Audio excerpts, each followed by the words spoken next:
देखिए, ये युद्ध एक अलग लेवल पर जा रहा है और जिस लेवल पर ये जा रहा है वहां पर वॉर रिटोरिक्स यानी बयानबाजी जो है वो एक सिर्फ मैसेजिंग है। उसके अलावा जो जमीन पर हो रहा है वो हम आपको फिल्टर डाउन करके अब बताने वाले हैं। आज फिक्र की शुरुआत उस खबर से जिसमें अमेरिका और इजराइल के विनाशकारी हमलों के बीच जूनियर खमनेई का खूनी इंतकाम है। इस बार ईरान ने अमेरिका की उस नस पर वार कर दिया है जिसका दर्द डोनाल्ड ट्रंप को काफी लंबे समय तक होगा। ईरान ने दुनिया को सीधा संदेश दे दिया है कि अब लड़ाई सिर्फ सीमाओं तक सीमित नहीं है।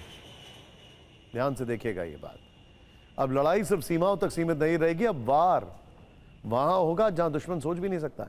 हिंद महासागर के बीचों बीच स्थित अमेरिका और ब्रिटेन का सबसे सुरक्षित सैन्य अड्डा डियागो गार्सिया है। ये वही बेस है जहां से पिछली बार अमेरिका ने ईरान पर हमला किया था पिछले साल, जहां तक पहुंचना ही किसी भी देश के लिए लगभग नामुमकिन माना जाता है। अब उसी अड्डे को पहली बार निशाना बनाकर ईरान ने दुनिया के सामने अपनी असली ताकत का प्रदर्शन किया। डियागो गार्सिया पर ब्रिटेन का कंट्रोल है, यहां अमेरिका का मिलिट्री बेस है। इसे ट्रंप का फुटप्रिंट ऑफ फ्रीडम कहा जाता है, लेकिन ईरान ने बता दिया है कि वो उससे बस 4 कदम दूर है। ईरान ने इस बैलिस्टिक प्रहार के जरिए इस बार सभी सीमाएं तोड़ दी हैं। डियागो गार्सिया सिर्फ एक बेस नहीं है, बल्कि ये अमेरिका का ग्लोबल मिलिट्री ताकत का प्रतीक है। यही वजह है कि ईरान के इस पर हमले से जहां यूएस हैरान है तो ब्रिटेन भी परेशान है। यानी ईरान ने अब सिर्फ चेतावनी नहीं दी है, उसने सीधी दहाड़ लगाई है और यह दहाड़ हिंद महासागर तक सुनाई दी है। समंदर के बीच हजारों किलोमीटर दूर जहां तक पहुंचना बड़े बड़े देशों के लिए सपना माना जाता है, उसी हाई सिक्योरिटी किले डियागो गार्सिया पर निशाना साधकर ईरान ने दुनिया के चेहरे से सुरक्षा का नकाब उतार दिया। पहले इस अटैक से जुड़ी बड़ी बातें जान लीजिए। ईरान ने पहली बार डियागो गार्सिया बेस पर हमला किया, अटेम्प्ट किया है, कुछ लोग ये भी कह रहे हैं। ईरान ने हिंद महासागर में यूएस बेस को टारगेट किया। ईरान ने यूएस बेस पर 2 मिसाइलें दागी हैं। ईरान की दोनों मिसाइलें टारगेट पर नहीं पहुंच पाई। ईरान की एक मिसाइल उड़ान के दौरान खराब हो गई, ऐसा क्लेम किया जा रहा है, जबकि दूसरी मिसाइल को इंटरसेप्ट कर लिया गया, यह भी क्लेम किया जा रहा है। ईरान ने मिसाइल ताकत से दुनिया को हैरान किया। भले ही मिसाइलें अपने लक्ष्य तक नहीं पहुंची, लेकिन उन्होंने जो संदेश दिया वो किसी धमाके से कम नहीं है। 1 मिनट जरा होल्ड करिए। अब आप इस युद्ध की शुरुआत ने ईरान में इधर उधर कई सारे मिसाइल फायर की थी। उसके बाद उन्होंने टारगेटेड अटैक किए थे। जो दुनिया के वॉर एक्सपर्ट्स हैं उनका कहना है कि डियागो गार्सिया पर मिसाइल इंटरसेप्ट या फेल हुई, यह अलग कहानी है, लेकिन ईरान पहले टेस्टिंग कर रहा था और अब शायद वो बड़ा हमला कर सकता है। ईरान के हमले को इतना चौंकाने वाला क्यों कहा जा रहा है? डियागो गार्सिया की स्ट्रैटेजिक लोकेशन और उसकी ईरान से दूरी इसकी सबसे बड़ी वजह है। यह हिंद महासागर के बीचों बीच स्थित एक घोड़े की नाल के आकार का कोरल द्वीप है, हॉर्सशू।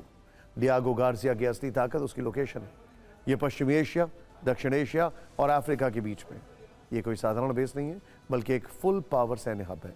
इस बेस की कुछ बड़ी बातें जान लीजिए।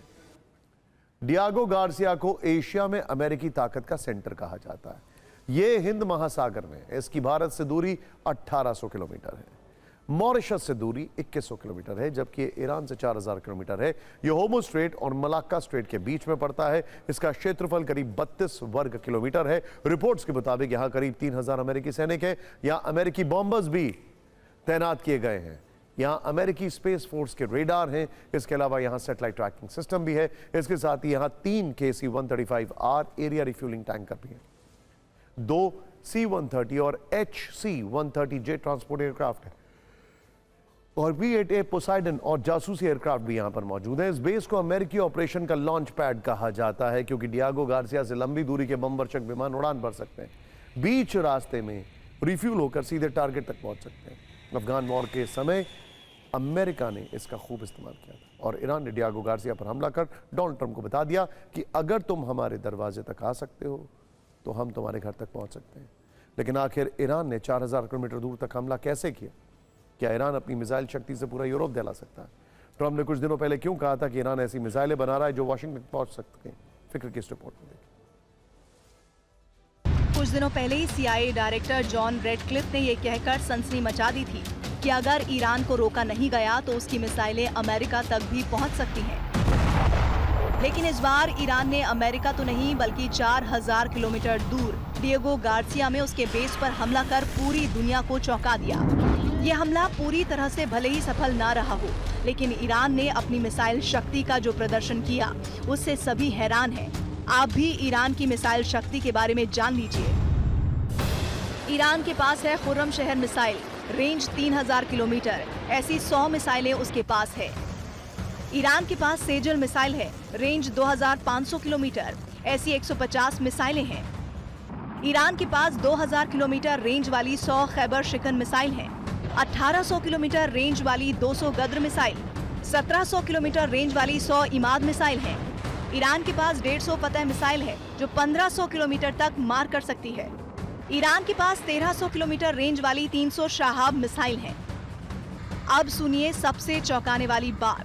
अरबी भाषा के आउटलेट अल हुरा ने अक्टूबर 2025 में ईरान की खतरनाक मिसाइलों पर एक खबर प्रकाशित की थी, जिसके अनुसार ईरान के पास 4000 से 5000 किलोमीटर तक मार करने वाली मिसाइलें हैं।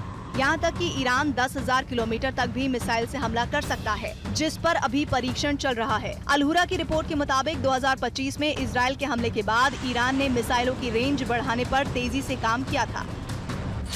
वैसे ईरान की अब तक घोषित मिसाइल रेंज 2000 किलोमीटर है, जबकि ईरान की डिएगो गार्सिया से दूरी 4000 किलोमीटर है।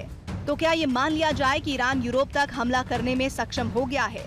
क्योंकि ईरान से लंदन की दूरी करीब 4400 किलोमीटर है, ईरान से पेरिस की दूरी करीब 4200 किलोमीटर है और ईरान से बर्लिन की दूरी करीब 3500 किलोमीटर है। कुछ दिन पहले यूएस नेशनल इंटेलिजेंस की डायरेक्टर तुलसी गबार ने भी कहा था कि ईरान समेत कुछ देशों का मिसाइल प्रोग्राम अमेरिका के लिए बहुत बड़ा खतरा है। वैसे ये जरूर है कि ईरान ने डिएगो गार्सिया तक हमला कर ये बता दिया है कि वो अब रुकने वाला नहीं है, और अगर हालात ऐसे ही बिगड़ते रहे तो अगला निशाना सिर्फ एक बेस नहीं बल्कि यूरोप में अमेरिका के सहयोगी देश भी हो सकते हैं।